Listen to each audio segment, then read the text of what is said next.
What's up, guys? Welcome back to my channel.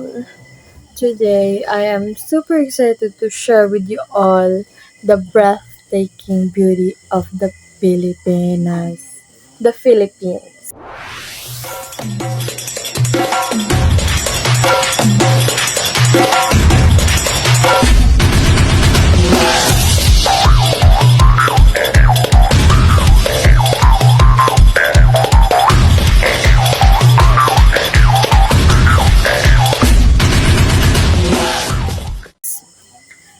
Oh, you heard it right. Our country. Philippines. Dalagang Pilipina. Ay, joke lang. Ang dalagang Pilipina. May nakita kong isang babae, di ko malimutan. But seryoso, today I am super excited to share with you all the thoughts, fun facts, and myth about the Philippines. Pero bago tayo magsimula, let me share it to you guys a video from other social media platform showing the appreciation of the beauty sa ating bansa. Let's go.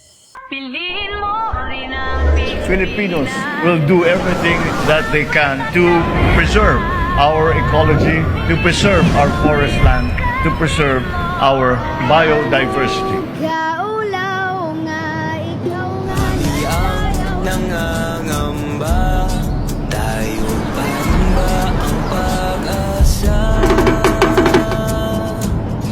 Nung mundo nating napapalo ng kauwan at sakunan, nais itong ilan, insani sa lituhay. Tungtong nais itong ilan, insani sa lituhay.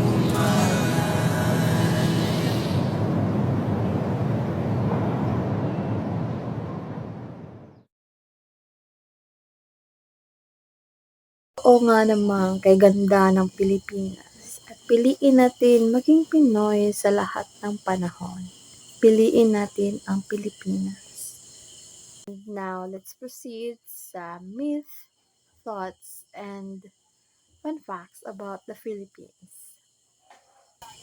Philippines is a country rich in culture, myth, and legends. As a Pilipino, tayo ay naniniwala sa mga espiritu, katulad ng espiritu at mga iba pang kaanyuang panlupa, katulad ng mga aswang, kapre, at tiyanak, at iba pa.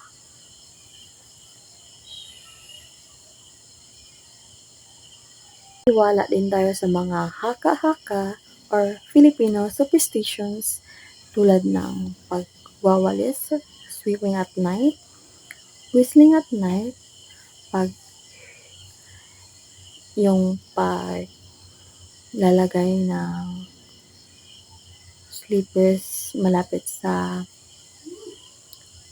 door, and isa sa mga superstitions na pinaniniwalaan ko ay yung panaginip is a teller sa future or sa mga mangyayari sa buhay mo.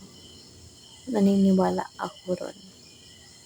Fun facts about the Philippines is that it is a home for a diverse mythical creatures, just like what I've said earlier, tulad ng tikbalang, which is a horse-headed human, and alamanhig is a vampire-like creature that tickles a victim to death. Creepy. And also, Filipinos believe in various forms of protection. Hindi lang sa pagdadasal, kundi sa amulets or anting-anting, amulets or talisman sa English, and also sa love poison or potions, or sa Tagalog, gayuma. These are just few examples of the Philippines' rich cultural heritage, showcasing a blend of fascinating mythical superstitions and tradition that is shared in everyday life. Hanggang sa susunod, paalam!